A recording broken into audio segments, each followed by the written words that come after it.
Welcome back to another episode of Sports with the Z and a T. I am Bryce Taylor alongside Taylor Lattimore. We are sponsored by Mohawk Honda, Johnstone Supply in Troy, and of course Saving Face Barbershop up in Saratoga Springs, presented by Gozilla Media. We are now recording on Wednesday for our shows to drop on Thursday. The reason we're doing that is because of the college football playoff rankings being released on Tuesday. So I want to make sure our listeners are aware that it might not be permanent, but it's going to be for as long as the college football season is going on, probably because of the rankings.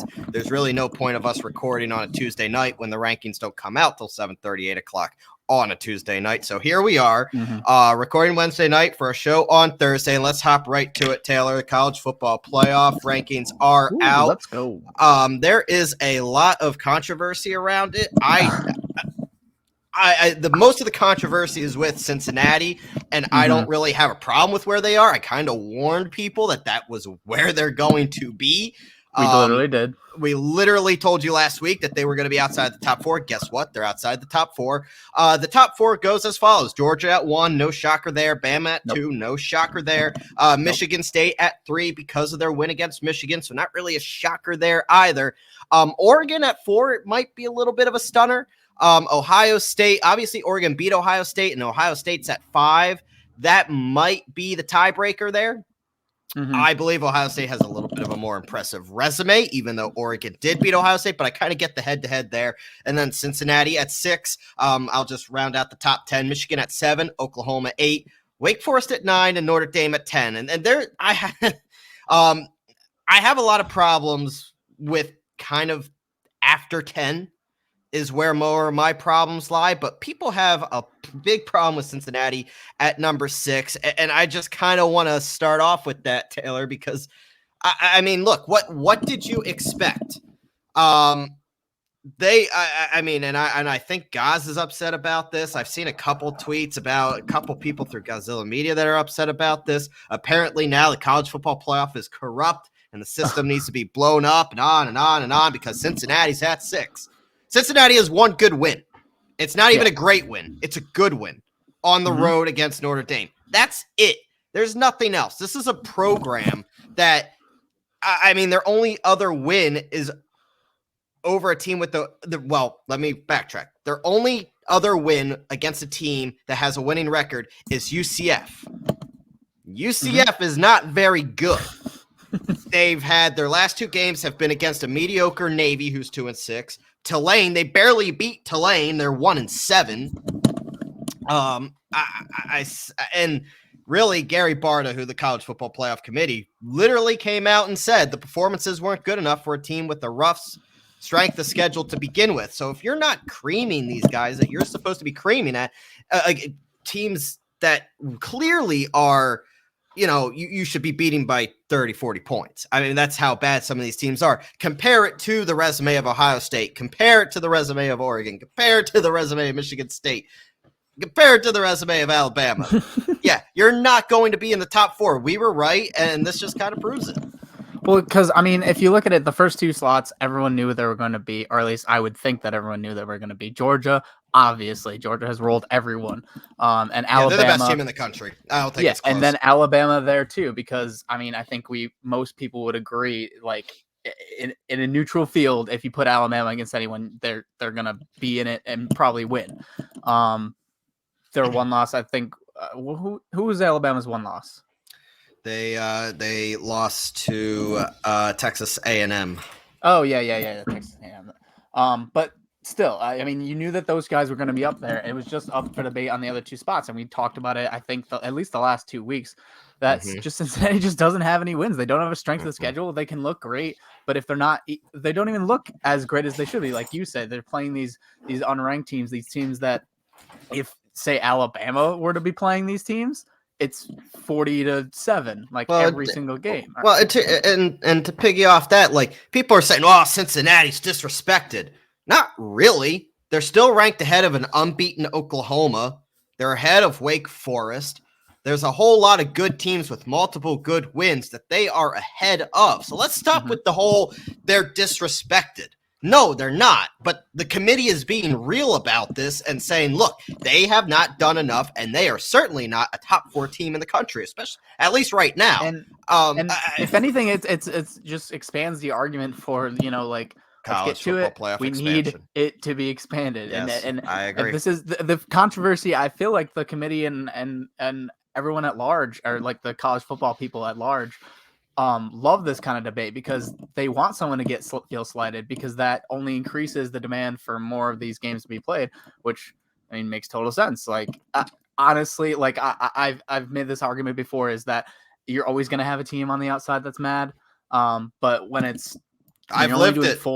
When you're only doing 4, it's real tight, and it gets real, this or that, like eye test, look over strength of schedule, this kind of stuff happens. I lived it back in 2016. I know the feeling. Penn State got gypped out of, I mean, they won the Big Ten championship and didn't make the college football playoff over a Pac-12 champion. I know the feeling. It happens every single year, but going forward, style points are going to mean everything. That's not just for Cincinnati, but it is for Cincinnati more so than probably anybody, because of the fact that, you have that lack of strength of schedule.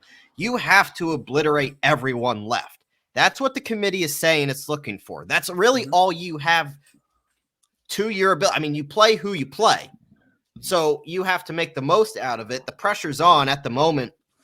6 is about right for Cincinnati. Like, they recognize that they are having a good year. They are a top program this year. However, you're not in yet. Look, Michigan State, I have no problem with. Michigan at 7, that kind of makes sense. The loser of that game was not going to go very far. Mm-hmm. Oklahoma has been underwhelming, yet they are 9-0. Wake Forest is undefeated, but coming out of a weak ACC. Notre Dame underwhelms you significantly, and then just going down the line, Oklahoma State, Baylor, Auburn. I mean, really,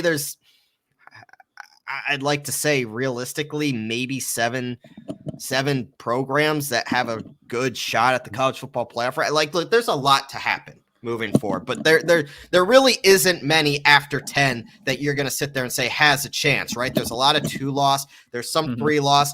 That gets to where I have a problem. Now, I'm not saying Penn State should be up there, but to have them not in the top 25 and Auburn is 13, Wisconsin is 21, I have massive problems. Like, look, I get it. You lost to Illinois. You lost to Iowa because the starting quarterback went out. But they went toe-to-toe with Ohio State last night. I mean, come on.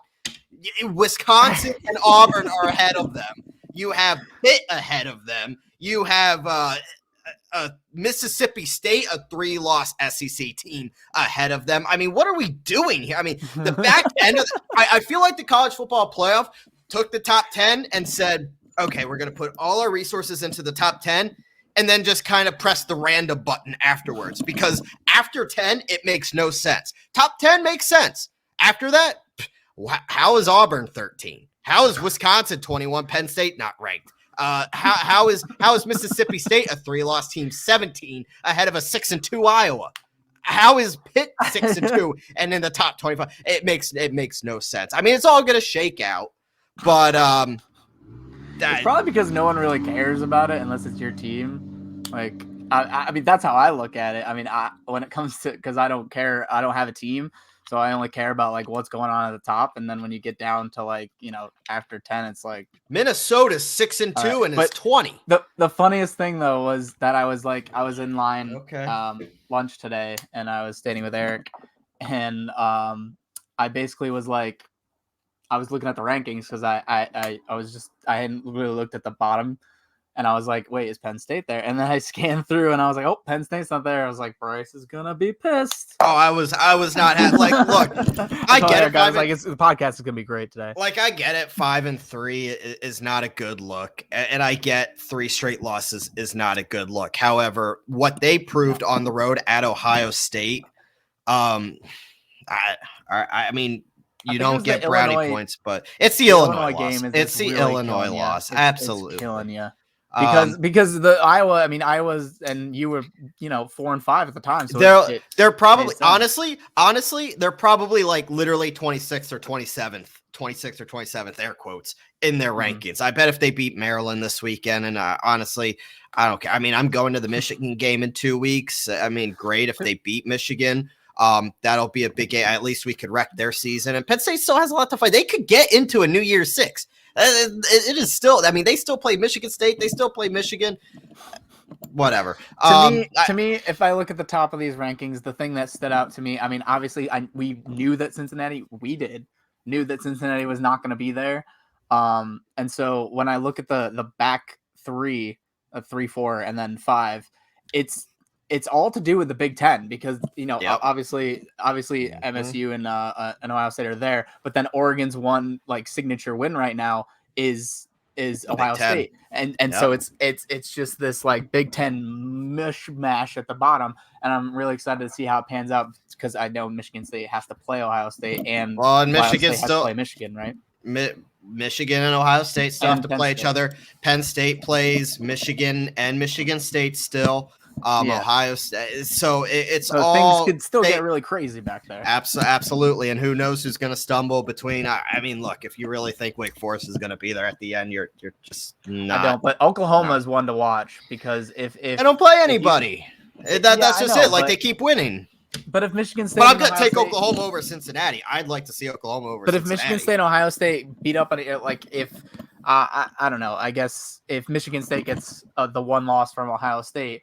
But then, I mean, Penn State's in there, so Penn State could take one if they're feeling risky. And so, I that's a way for a team. I don't believe in Cincinnati either. But if Oklahoma keeps winning and not losing, I mean, they play at least Oklahoma State, who's what is Oklahoma State right? 11. Oklahoma State's 11. Yep, they're still there. If they stay there, that is a good enough win, I would think, to push you a little bit. Much closer to the top 4, and if things are shaken up because the Big Ten just implodes on itself, then that's a way for that one of those teams to sneak in. I don't think Wake Forest is going to be.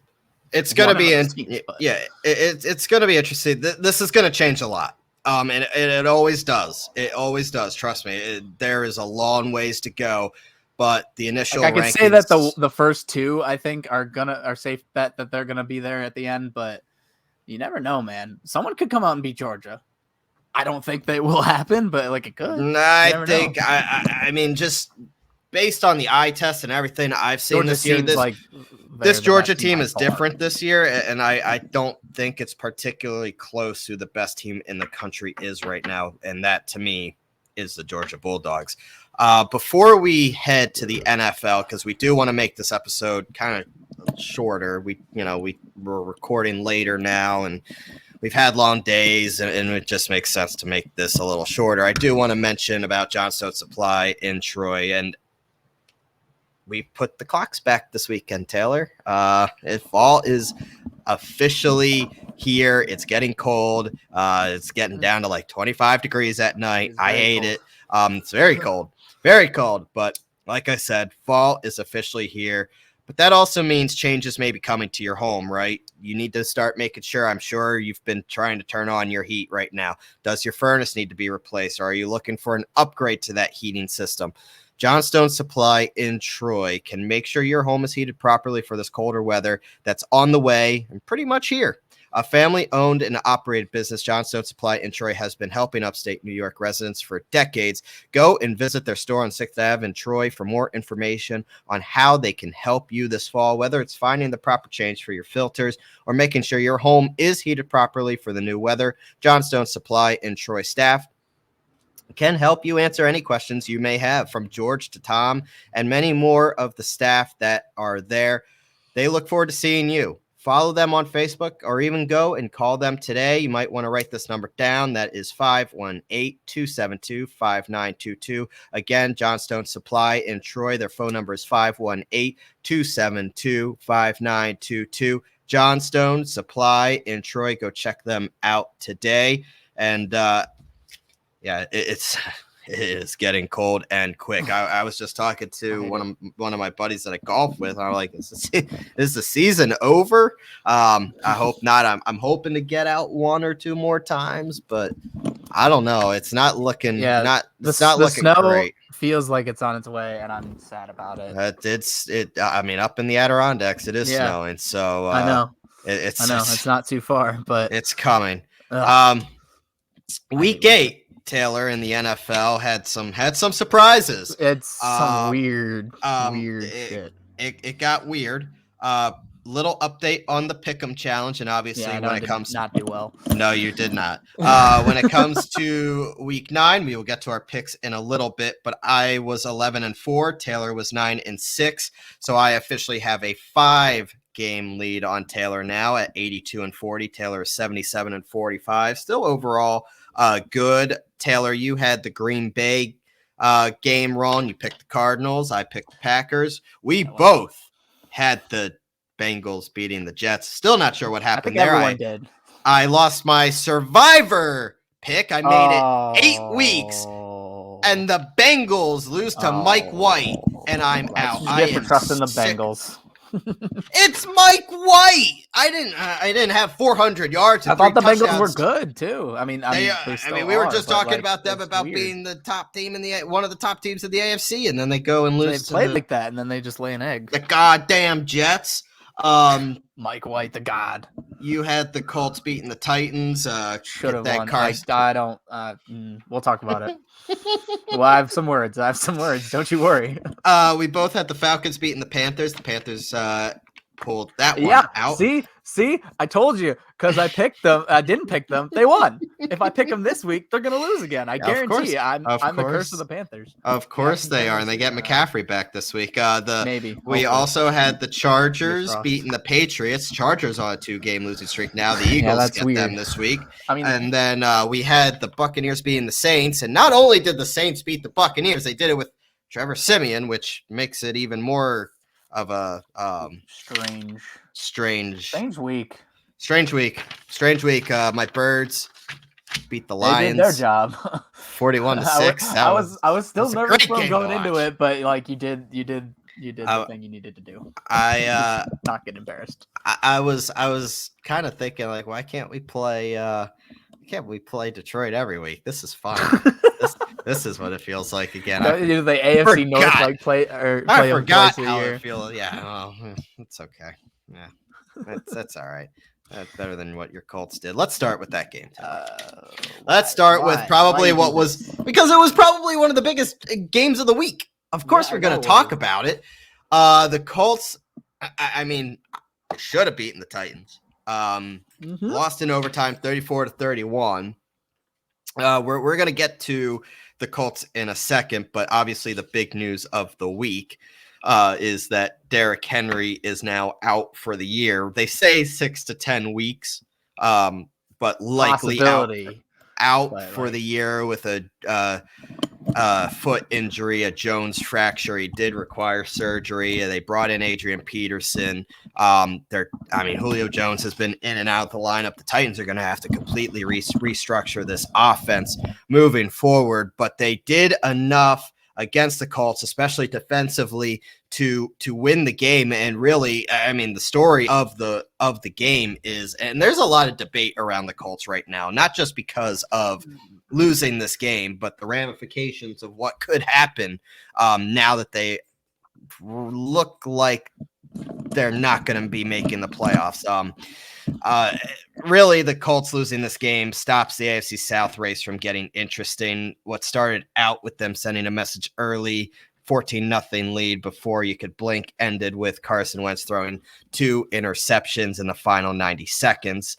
The Colts' best hope of making the playoffs now is a wild card spot. They're 3 games behind the Titans in the division. Lost a tiebreaker because of the season sweep. Titans swept the Colts already.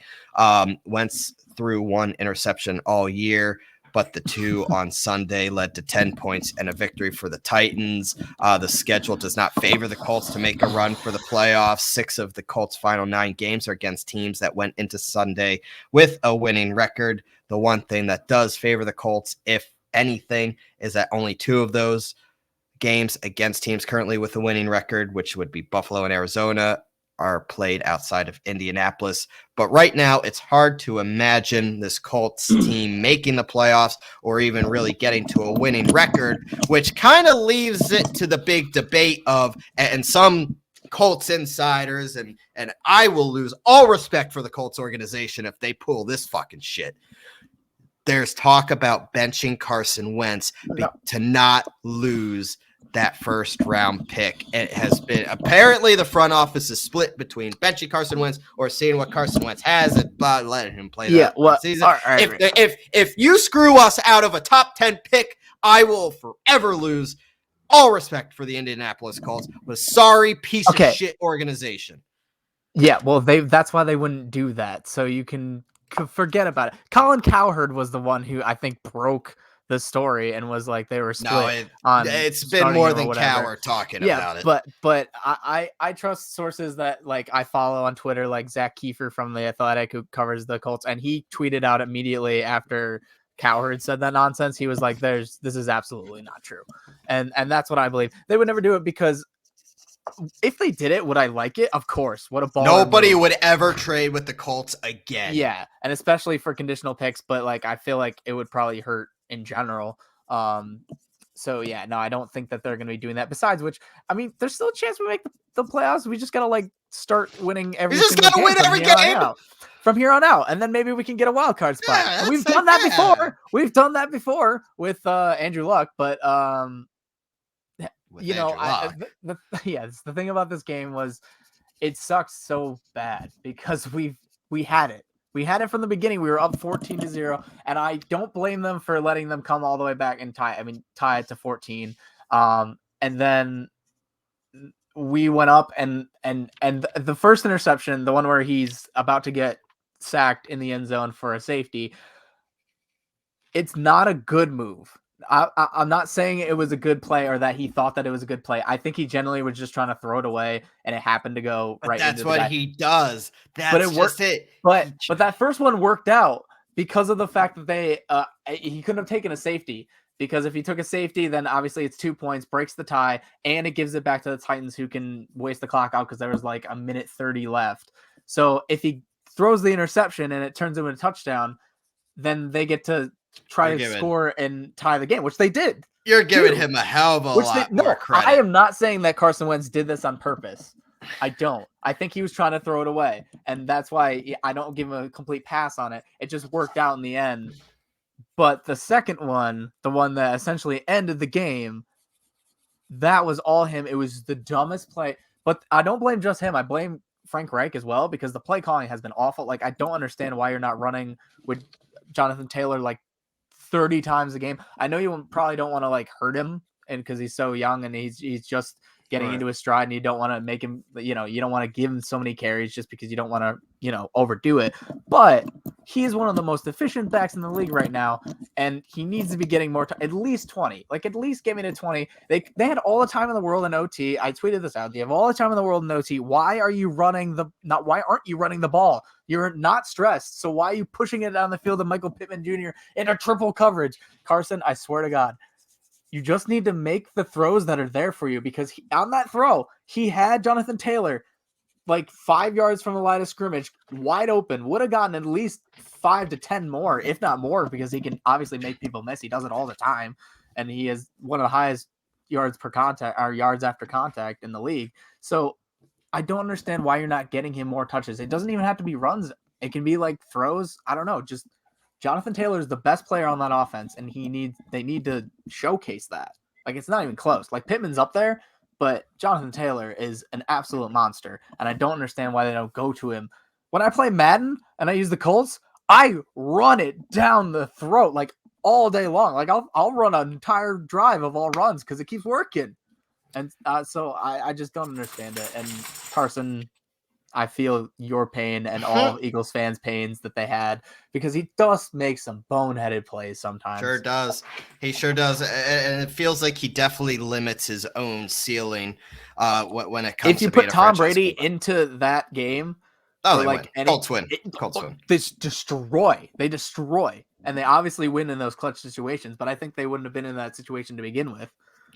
Let's go to probably the other game of the week, which was the Thursday night football game, the Packers and the Cardinals. The Packers beat the Cardinals, and now obviously will not have Aaron Rodgers this week because he tested positive for COVID and is not vaccinated. But the Cardinals took their first loss, so we no longer have an unbeaten team. I don't know. What I saw from Green Bay is the reason why I picked them to represent the NFC in the Super Bowl. They just have that it factor. There's no way to measure it, but given how they've kind of pieced it together with all the injuries that they've gotten, and obviously this week is probably going to be an outlier because they're not going to have Rodgers. Jordan Love's going to play. Rodgers isn't having to be Superman. The defense is stepping up. They're forcing turnovers. They just shut down probably the top offense in all of football to really some questionable drives. This is a team that I have just been nothing but impressed with. Matt LaFleur has been doing a very good job with his play calling.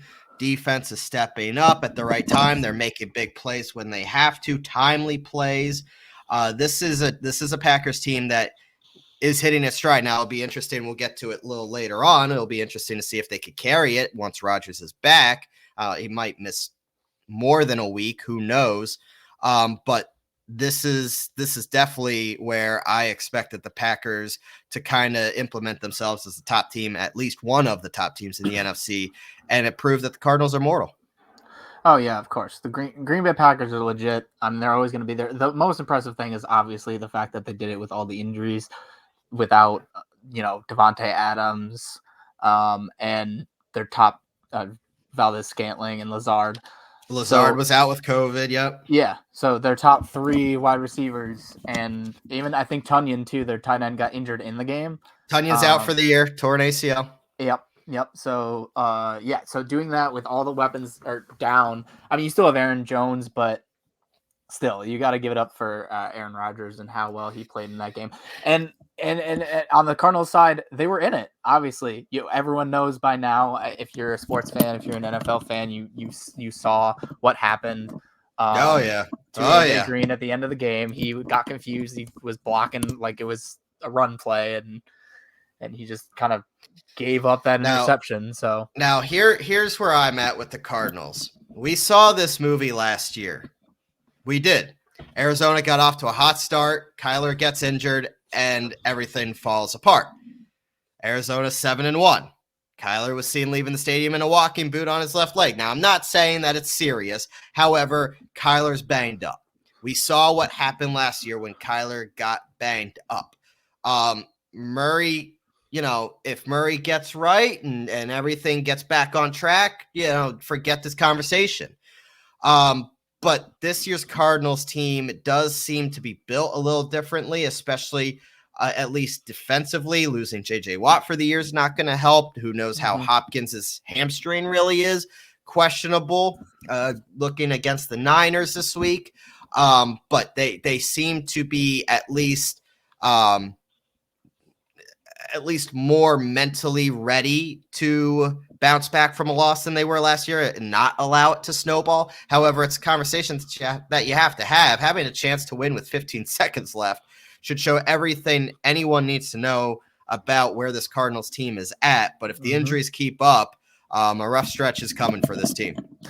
Yeah, and like I said, it's encouraging to see that they lost on literally like a whack last-minute play where it easily could have gone the other way and been a touchdown, and then maybe they win and we don't have this conversation right now about how they lost. And I just think at this point they've proven that they are good enough to carry whatever injuries they have, at least I think, to a playoff berth. Whether they win the NFC West, I don't know, because the Rams are hot on their tails. My pick to make it to the Super Bowl out of the NFC, the Rams are still as good as ever. Cooper Kupp is amazing. So I think that with them being like right behind them, it puts a lot of pressure on Arizona. You hope that Kyler Murray is healthy, because if he's not, then it's very possible that the situation you just described where they kind of collapse could happen. And you'd like to win that division, and you'd like to. I mean, you could still get that bye, which is going to be huge, especially if you have injuries. Getting that bye before the playoffs, before you have to play in the playoffs, is huge for your health, your mental stability. So yeah, I'm sure they still want that too. So a lot of pressure on the Cardinals right now. You mentioned the Rams, and we'll breeze through a lot of these games that were kind of obvious blowouts. The Rams obliterated Houston. Don't look at the score and say, oh, only 16 points. Those 22 points were put up when the Rams put in the backups. Not much to say about the Panthers and the Falcons outside of the Panthers just absolutely hating Taylor for no apparent reason. Maybe it's not that. Maybe it's that I dictate their season. If I pick them to if I pick them to win, they lose. If I pick them to lose, they win. I'm gonna pick them to lose this week and see how it goes. They play the Patriots, so we'll get to that game in a little bit. My birds ran 39 times against the Detroit Lions and ran for over 215 yards on the ground. Miles Sanders. I mean, where was this, Nick? Where was this when Miles Sanders was healthy? Miles Sanders should be back in 3 weeks, so I'm excited to see what maybe this offense could be. People in Philly are 2 carries a game. I know, and people around the league are talking about look, the Eagles have the easiest remaining schedule left, and at this point, they have a pretty good shot at getting a wild card spot. Now, I'm not saying they're a wild card team. I don't even want to think about that. But they need to show up like this against a decent team, and against the Chargers at home provides such an opportunity. We'll talk about it next week, but they ran the ball, didn't ask Jalen Hurts to do too much. Shocker, a developing quarterback, not asked to do a whole lot, and your offense looks better. What do you know? Shocker. Eagles running backs combined for 165 yards on the ground between Jordan Howard, Boston Scott, and Kenny Gainwell, combined for 4 rushing touchdowns. And I think this is everything Philadelphia wanted to see. The defense was a great performance by the defense, albeit against Jared Goff and a just absolutely hapless offense of the Detroit Lions. But and the Lions are bad. Let's be clear about that. But it was good to see the Eagles win a football game. Pittsburgh and Cleveland. Cleveland is a hot mess. We'll see what develops with Odell Beckham Jr. over the next couple days. Obviously, after last week's game, losing 15-10, he was asked to stay at home from the practice facility this week, and we will see if OBJ's time in Cleveland is coming to an end. Not much to address there. The Bills beat the Dolphins. Let's talk briefly. We're not going to talk a whole lot about it because I'm more so upset, and plus it's still the Jets. Beating the Cincinnati Bengals, I think this was your classic Cincinnati Bengals thought they could win, 11-point favorites coming in and just kind of laid an egg, and Mike White took advantage of his one opportunity. Maybe the Jets got it all wrong. Need to trade Zach Wilson, build around Mike White. I don't know. Is Zach Wilson the next Drew Bledsoe? We're about to find out. No, I'm just kidding. Mike White's never going to have a game like that again. But yeah, what happened with Cincinnati? Oh my God. I don't know, dude. I don't know. This is definitely go up there as one of the weirdest games of the season because, I mean, I think it is the weirdest game of the season. Yeah, because I was skeptical Mike White. I was skeptical of the Bengals early on, but I mean, they showed how quickly they building off a week where they absolutely obliterated the Ravens on the road. Yeah. What are you doing? Yeah, and I it was so weird because I almost made this my lock of the week. I did make it the lock of the week. Yeah, I mean, you did. You did the survivor pool, and it just didn't make any sense. They were so hot coming off of the win against Baltimore. They just destroyed Baltimore, and they just come out.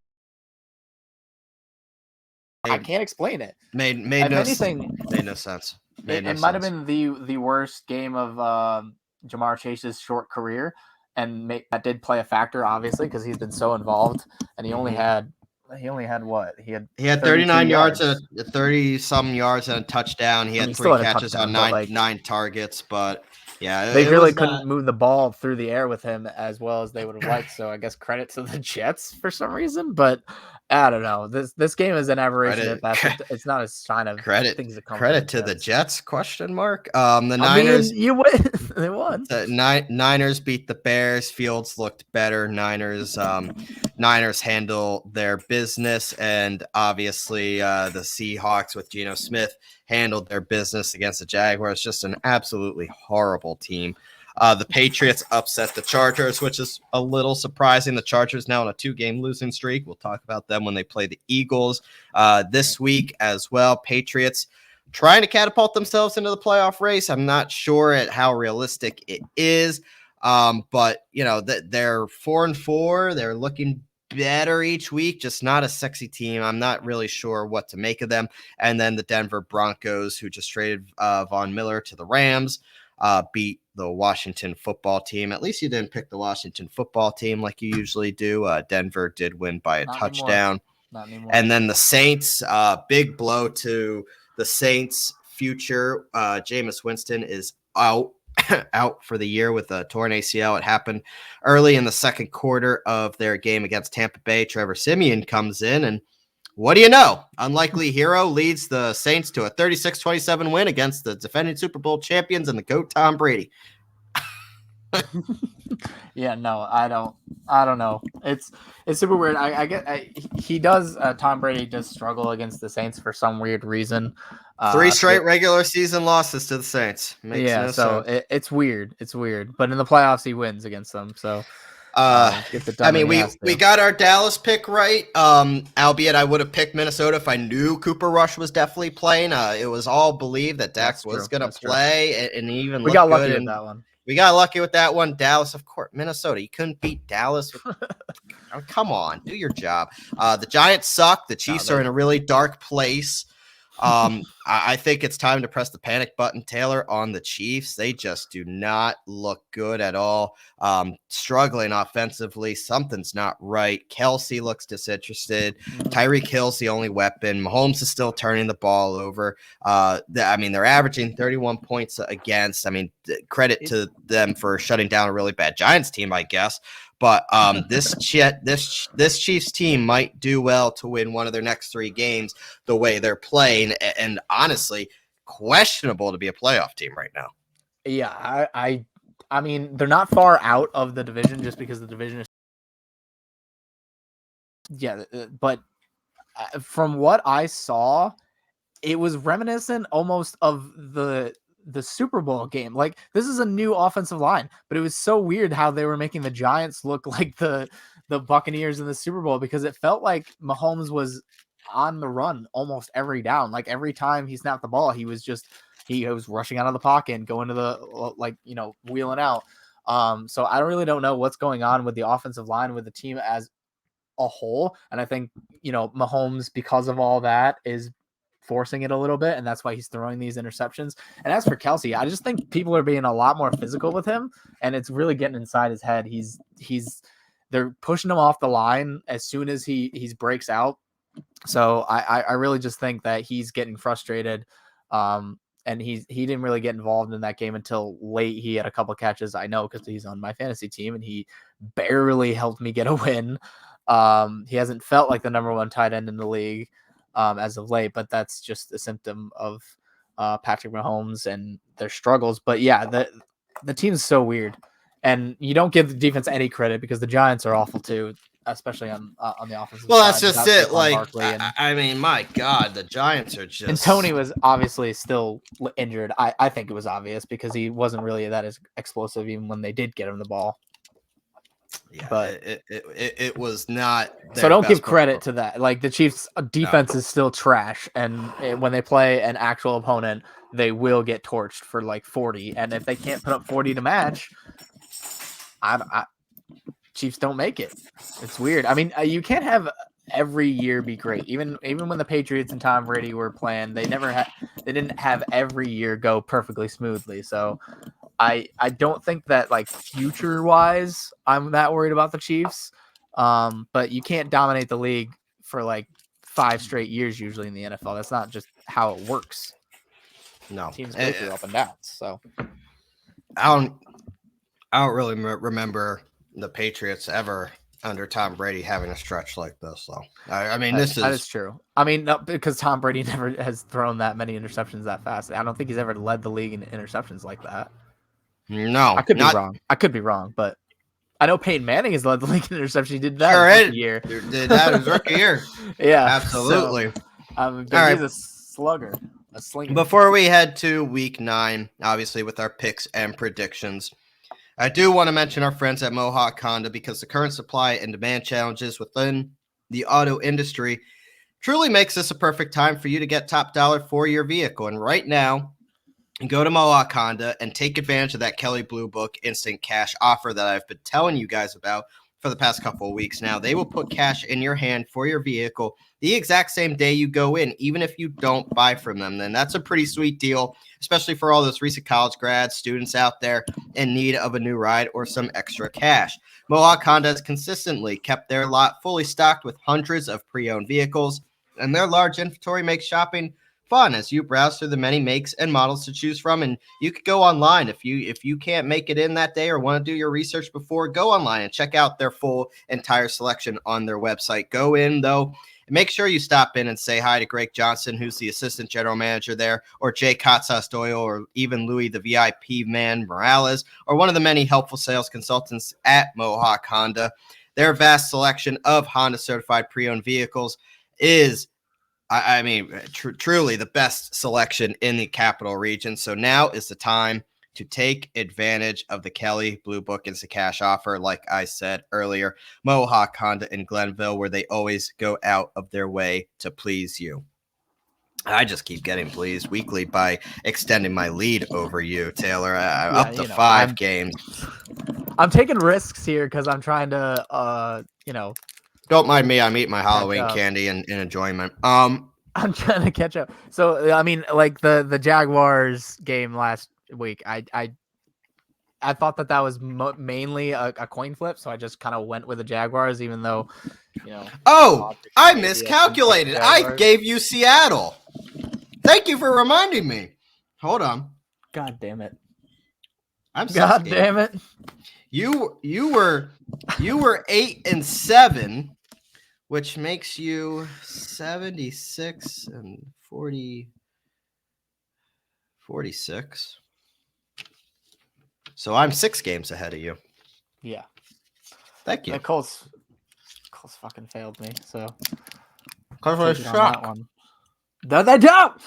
The plays are there. The plays are there. Carson Wentz needs to shape up. He'll have a great chance this week. Let's get to that game. Thursday night football. You're listening to this episode. I'm sorry. I'm eating Halloween candy. I don't really care. You're a professional. I know. Thank you. Professional. Fuck you. Jets and Colts. Mike White coming off of 400. The first 400 passing yard game by a Jets quarterback in 326 games. So it's been a minute. Mike White making history out there. They go to Indianapolis to take on Carson Wentz and the Colts. Are you feeling the Mike White fever? Are the Jets going into Indianapolis and beating the Colts? No. God, no. I mean, I think this is going to be a situation where, the Colts are pissed. They just lost a very winnable game. I put you down for the Jets. Yeah, they just watched the Bengals somehow get embarrassed by these Jets. I don't think that they're going to be coming in with the same attitude that the Bengals came in with. This is the classic game. Like the Jets hit their peak and now it's going back down and the Colts are pissed off and they kind of see maybe they have a window, especially with how hard the schedule is after this. They need to handle their business at home against the Jets. They need their next 2 wins. They got the Jets and the Jaguars. They need those wins under the belt because then they play I think the Buccaneers and the top 5 pick sounds so fantastic. Now I cannot wait. It's gonna be great. No, I'm going with the Colts as well. They're gonna smack the Bills and the Jets. Buccaneers. That's what they play after the Jets and the Jaguars. They really need these 2 wins. And I wouldn't honestly be surprised if Joe Flacco finds himself in the game in the second half because Mike White plays that bad. I just feel like it was an anomaly to me. Let's go to the Falcons playing the Saints in New Orleans. We don't really know who the starting quarterback is going to be for the Saints. It's supposed to be Taysom Hill, maybe. He's supposed to be back after a brutal concussion he had 3 weeks ago. He is supposed to be back. However, Trevor Siemian is taking first-team reps right now. There's a chance Trevor Siemian could be the starter at quarterback. However, Atlanta is not very good at all. No. Actually, they're really, really bad. And, I mean, they're coming off a loss against Carolina. This is a team in the Saints that are coming off a win against the Buccaneers, so they're still feeling themselves. Still have weapons, won't have Michael Thomas back this year. He is officially done for the year after re-injuring that ankle. However, New Orleans at home against the Falcons, I'm going to stick with New Orleans on this one. I think Taysom Hill plays, and I think that's enough to beat the Falcons. Yeah, and I think what the Saints really pride themselves on, and they showed it in that win against the Buccaneers, is their defense. Yes. If anything, their defense is what is going to carry them to success. It's what has done a lot to carry them to success, especially, I mean, slowing down Tom Brady always, and that Buccaneers offense, you have to give them props for that one. And then the Falcons, I mean, I thought the Falcons were kind of turning it around, and maybe they would have a decent enough season. Not a great season, but a decent enough season. They were sitting at 500. They were looking to make a move, but then you lose to the Panthers, who obviously we have our history. I have my history with picking the Panthers. I thought that they'd be good. And without Christian McCaffrey, you lose to the Panthers. That's rough. Yeah. And so I think that they struggle with good defenses, which the Panthers have a decent enough defense that I think in this game, the Saints are going to take it.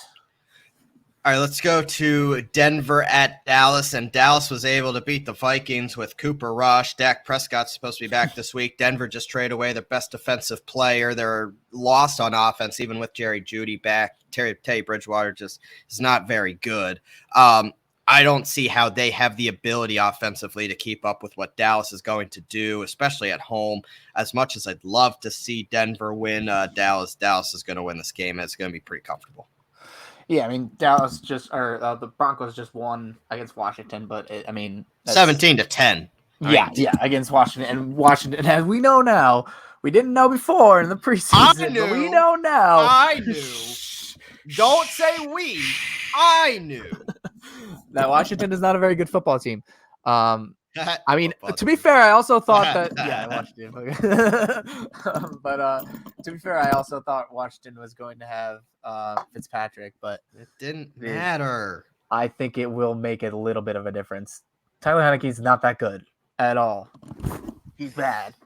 But yeah, I think the Cowboys take this one, especially if Dak plays. If Dak doesn't play again, that would be a concern to me, but obviously we don't know because we're recording this on Wednesday and we just don't know for sure that it will be Dak. But Cooper Rush did enough to win that game the other night. So I got to go with the Cowboys either way, I guess. New England at Carolina. Here we go. All right, Taylor. Carolina. The Patriots are 4-4 now. They're trying to squeak in, to the AFC playoff picture. Mac Jones is playing better of late. I'm more looking at the matchup of Bill Belichick against Sam Darnold, and a Panthers offense that kind of seems lost right now, and that is why I'm picking the Patriots in this game. Yeah, I'm going to agree with you on that one. I mean, just the thought, you hit it right in the head, like Sam Darnold versus the Patriots. Nah, he's going to see ghosts again pretty soon. I mean, again, Christian McCaffrey may play. I don't trust that because I don't trust anything until he's actually on the field because it feels like every week, before he went on the IR, it was like, maybe this week. And I loved I was on the fantasy looking at it earlier today. I think before they had their practices and whatnot, but I thought it was hilarious. The headline was Christian McCaffrey might play and he also might not play. Yep. Real fucking helpful. And it was like Matt Rule says that he wants him to play week 9, but if not, he'll definitely. We all want McCaffrey. Yeah, but he was like he might not play in week 9, but I'll definitely want him to play in week 10. And it's like, yeah, we all do. Like, you're not telling me anything. So I just thought that was funny when I read that. I was like, oh, thanks for nothing.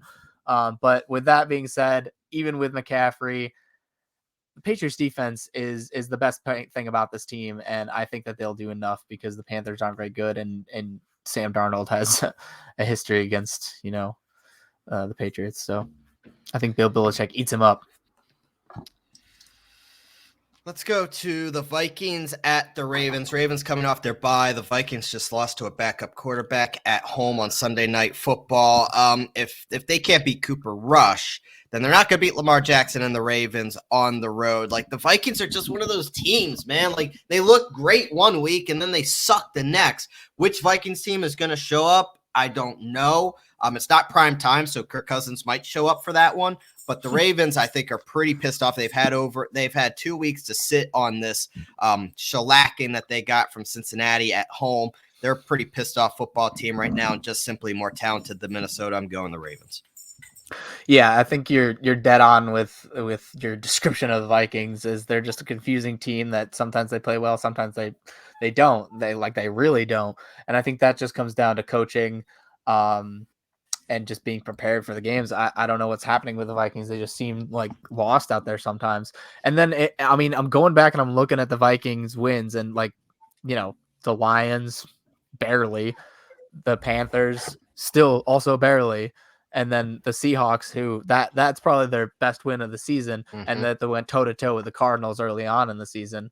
But they lost to the Browns, the Bengals, and obviously the Cowboys. So I would be very surprised if the Ravens don't win this game, and I'm taking the Ravens.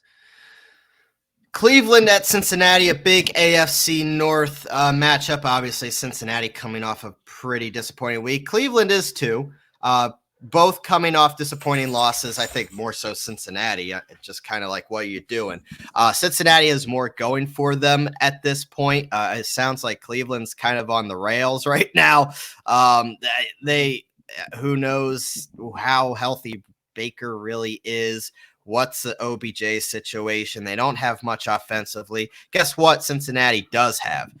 It wasn't the offense's fault that they lost that game. They have plenty of weapons to put points up in bunches. Cleveland just doesn't have the firepower. Their defense is banged up. Cincinnati at home, they're looking for a bounce back. I got to go Bengals. Yeah, I tend to lean Bengals too. I don't think that the loss to the Jets is super meaningful. I think it's probably a lot of they underestimated their opponent. Maybe they weren't prepared for what they were going to do with Mike White, because no one did, because you didn't have tons and tons of film on how they were going to play. I don't know, man. His Western Kentucky footage is pretty impressive. Yeah. So I think that was more of an aberration. And the Browns, they just lost the Steelers. I don't think the Steelers are very good. I don't think you think the Steelers are very good. And so, yeah, that right there, the Browns, they need a get right game. So maybe if they won this game, it would catapult them. But I'm taking the Bengals in this one. We're not going to spend too much time on this next one. Bills at Jaguars. You know who I'm picking. I'm pretty sure I know who you're picking. Yes, I'm picking the Bills. In case that to be clear, the Bills. Just to be clear. No, if there was any doubt. Jaguars are bad. Bills really good. There's your analysis. Hashtag analysis. Only the type you need and can get at Sports with a Z and a T. Houston at Miami. Houston at Miami. The battle for the number 2 overall pick. Yeah, right. The battle for the number 2 overall pick. Tyrod Taylor might be back this week. I don't think it matters. Houston's bad. They're bad. They're really bad. Like Detroit bad. They're bad. The Dolphins at least have some kind of talent, and Tua is at least on some kind of mission to prove that they shouldn't trade for Deshaun Watson this offseason. So Dolphins have enough that they're going to win this football game. Yeah, I tend to lean that way. It is still a game where, when I look at it, I don't think that I would be overall surprised if the Dolphins lost this game, because the Dolphins have been really bad too. They just put up a whopping 11 points to the Bills, and they lost. Bills defense is pretty good though. Yes. The Bills defense is very good. They lost to the Falcons recently. They lost to the Jaguars. But they got destroyed by the Colts. But Houston. I know. But Houston. I know. And Miami is 6.5 point favorites at home. So yeah, I'm gonna go the Dolphins. You kind of. But I feel like this is one we're gonna be talking about a week from now, and wouldn't shock me. Oh, the Texans won them. Wouldn't shock me. Miami's in a spiral, because Tua knows all the rumors. So I feel like that's gonna, The Raiders are going cross country to face the really, really bad New York Football Giants. And obviously the Raiders have been in the news for all the wrong reasons this week. Yep. If you've been living under a rock, late Tuesday or Monday night, I should say, Henry Ruggs, I guess it was considered Tuesday morning, was speeding, was driving under the influence, hit a car at 156 miles an hour, and killed the 23-year-old woman and her dog that were in the car. Ruggs is facing 2 felony charges of driving while under the influence and cause of death. He is being held without bail, and the court proceedings are going on. He had his preliminary hearing today. The Raiders cut Henry Ruggs, and it's just another strike against the Raiders in what has been an absolutely brutal year. But with that being said, this is a Raiders team since the firing of John Gruden, or resignation of John Gruden, is undefeated. They coming off a bye week after shellacking my Eagles. Now going cross country against a Giants team that's probably as banged up as anyone, and really, really bad football team. I think the Raiders have enough to beat the lowly New York Football Giants. Yes, I do agree with that. And I mean, we forget the fact that this Vegas team is leading the AFC West. And I'm assuming they want to keep that. And they'd like to keep it that way. Yeah, the Chargers and Kansas City hot on their tails. Obviously, both of them would love to overtake the Raiders. And I think that this game is one of those games, especially because they play the Chiefs after, and then the Bengals, and then the Cowboys. So, like, you have a tough stretch there where you don't know how many games you're going to be able to pull out of that. So, getting a win against a team like the Giants, yeah, that's one you really need, I would think, just because you don't know. Maybe the Chiefs figure it out by then. And the Bengals, if we all agreed that Jets game was just an aberration, they're going to be good, and the Cowboys are obviously good. So you need this win right here. And so I think that the Raiders are going to go out and do it despite all of this. I mean, Gruden, I think this is worse than Gruden just because someone died for sure. Yeah. So that's going to be a huge blow for the locker room. But I think that they've already proven that they're strong. And let's be clear. I mean, this is their 2020 number 1 overall. I mean, their first round pick, and a guy that was starting to really break out this year for them and kind of look like a more consistent receiver than he was his rookie year. So big blow for the Raiders there. Let's go to the Chargers. They head to Philly to take on the Birds. 4:00 game, not 6 o'clock. Why was I about to say 6 o'clock game? Where the hell did I get that from?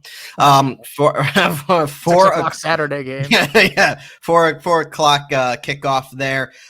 Chargers are not playing good football right now, Taylor. They've lost 2 straight. Herbert is turning the ball over at an egregious clip.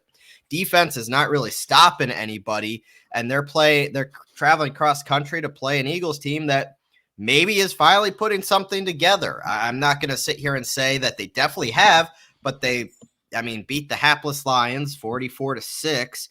I'm going to take the Birds in this one. I mean, why the hell not? Yeah, I mean, ever since the flower comparison, we've all been watering and fertilizing, and we're 1-0, man.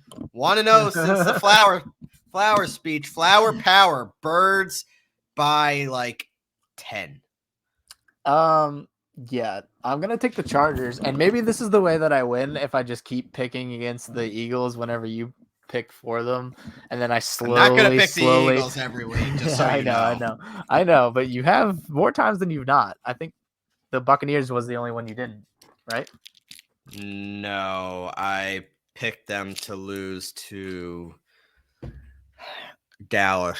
I think. You said you would never pick Dallas. I think you said so. No, you're right. Over that. I think the Buccaneers are the only one you picked against them. I'm trying to think. Maybe. Yeah, maybe. Yeah, because yeah. Go Birds. Yeah. Unless you picked the Niners, but no, you didn't. No, you went to that game.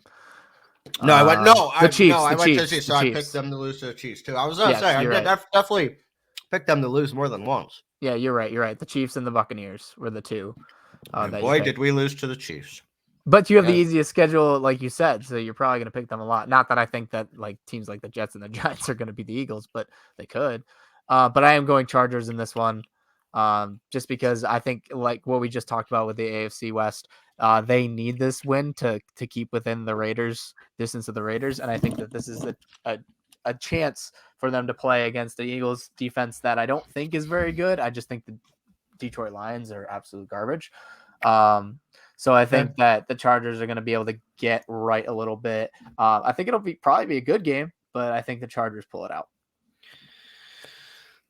This game was supposed to be really, really good and really, really fun. It turned out to not be that. It was actually my Super Bowl pick. Green Bay at Kansas City. Now the Jordan Love-led Green Bay Packers against the Chiefs team that looks completely lost. This is a tough game because Packers are feeling themselves, but have Jordan Love. Chiefs are not playing well at all. But because of the Aaron Rodgers COVID positive case, I'm going to go with the Chiefs on this one. I mean, the Packers are my NFC Super Bowl pick. However, and I would pick them if Rodgers was the quarterback. However, that's not the case. Chiefs are going to win this one. Yeah, I'm going to go with the Chiefs on this one as well. It's one thing to be missing all your starting wide receivers, but have Aaron Rodgers, or, the other way around. I think everyone, even the Packers, would pick keeping Aaron Rodgers on the field. So to have Jordan Love out there, it's going to be a good showcase for the Packers to see what they have moving forward, assuming that, Aaron Rodgers isn't long for the Packers, as he's made it perfectly known to everyone.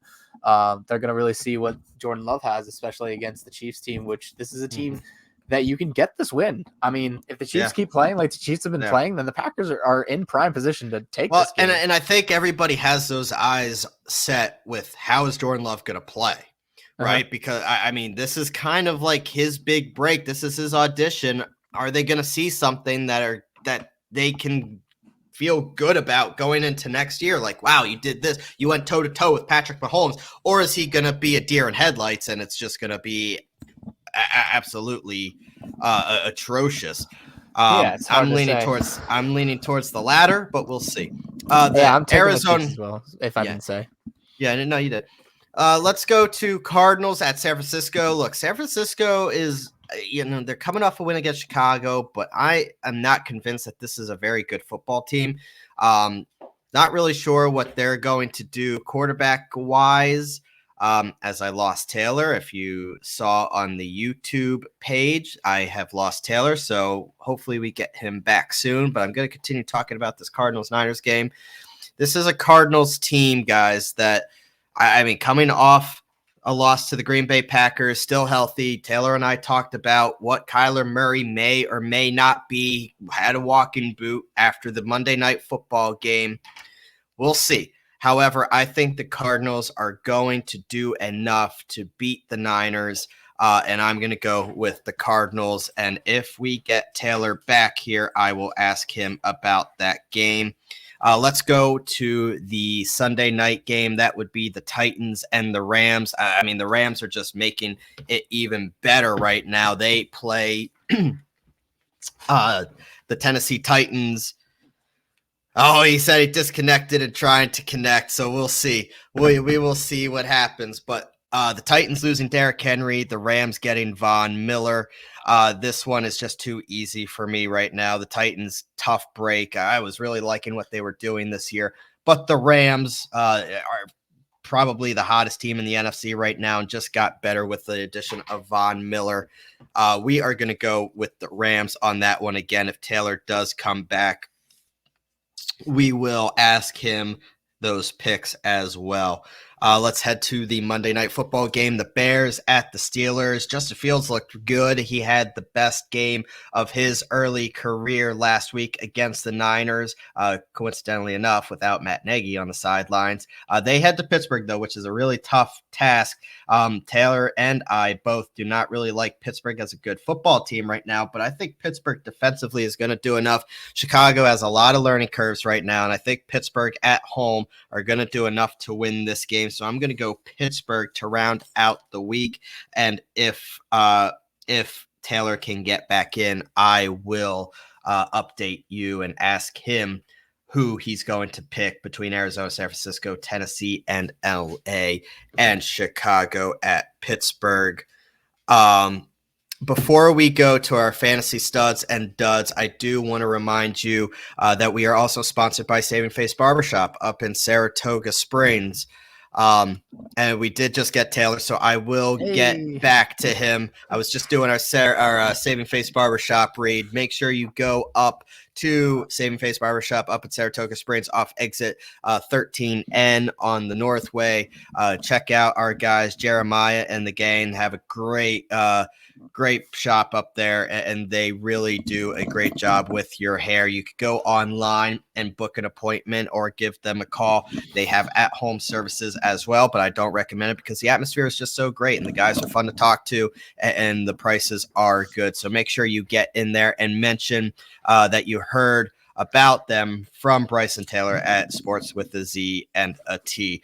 Taylor, I did close out while you were trying to reconnect. Do apologize for the technical difficulties, as we could call it. I did round out the final 3 games, so I am going to ask you on the record, Arizona and San Francisco, who you got?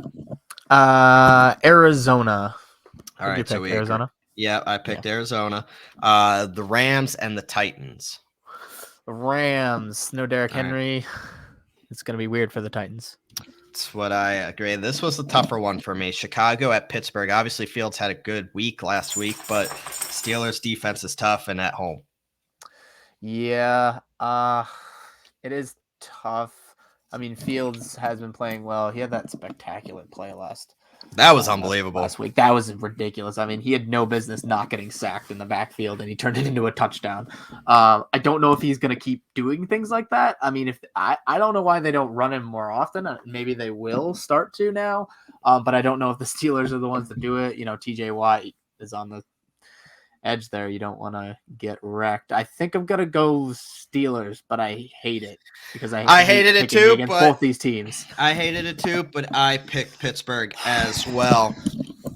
I don't blame you. All right, let's go to our fantasy studs and duds. We have a couple minutes left here. Let's get through this segment. You know, there's not as many buys this week. We got a lot of injuries, though, throughout the league. So running back, wide receiver, tight end, you're struggling on the injury. You picked up somebody on the waiver wire that you really like this week. Who are you starting this week to help you win your fantasy football matchup? All right. So it's probably pretty out. One, I think everyone should, every league should have Adrian Peterson rostered at least. I'll just put that out there. He is the guy they brought in to potentially replace Derrick Henry. I know he's 36 years old, but at least he fits the scheme almost perfectly because he is a power rusher, an older power rusher, but a power rusher. And that's kind of what the Titans are based on. And so I don't think that it's impossible that he puts up decent numbers. I don't think he's going to be vintage AP, but I think that he will do enough. But he's still a 36-year-old, and they do like McNichols, and he had 1,500 and 1,600 yard seasons his junior and senior year in college. McNichols can handle the load. You just don't know about him because why would you know about him? They have Derrick Henry. Exactly. I think it's going to be kind of a committee type deal. I think McNichols is going to be more between the 20s guy, and they're going to have AP try to fall in backwards at the end. I'm definitely not saying you should start AP this week unless you're desperate, which I might start him in a league because I am desperate. But unless you're Taylor.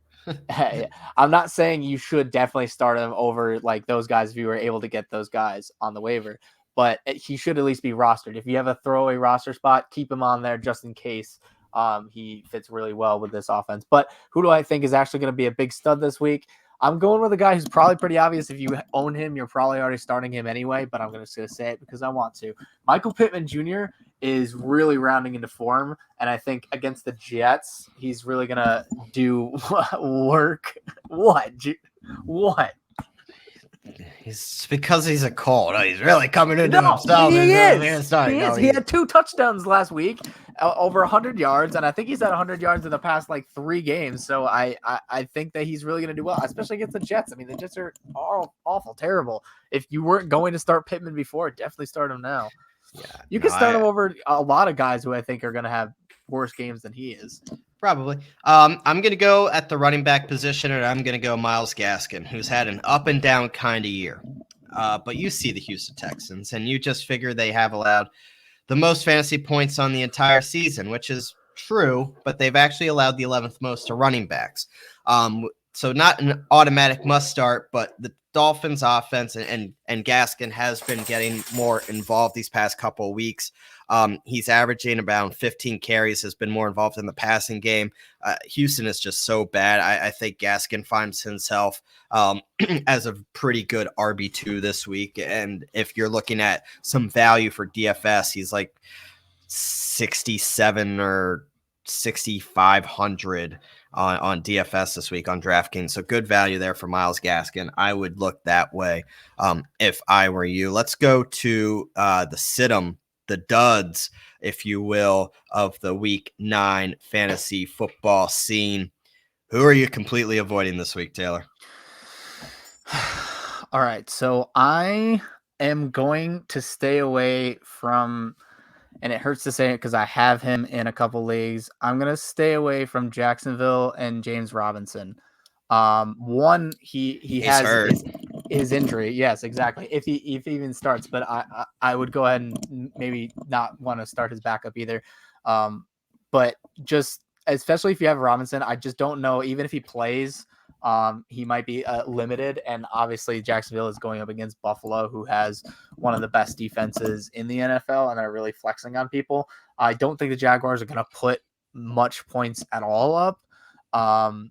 So yeah, I'm going with James Robinson in this one, especially because with the injury, if he even plays, I don't know if he's going to be very effective. It hurts me because he's one of my starting running backs in at least one league, but it is. So a lot of people to start the year were giddy about Mike Williams.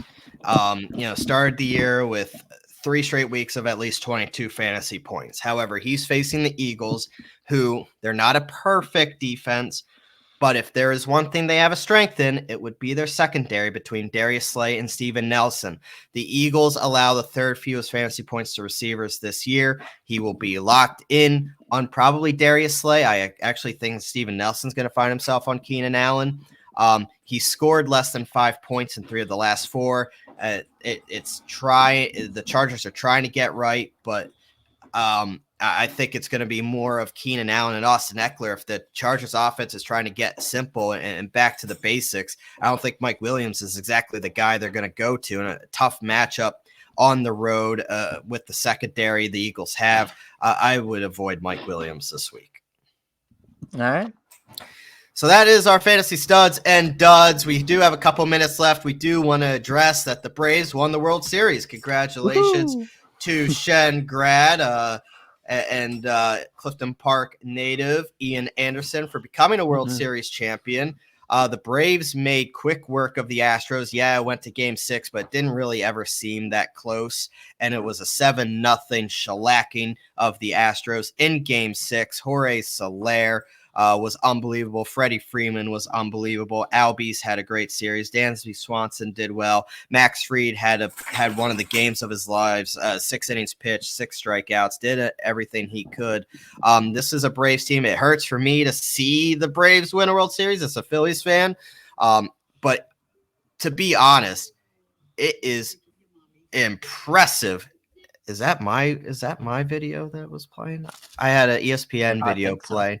So. Nice. Not mine. Nice. Yeah, it was ESPN. Gotta love it.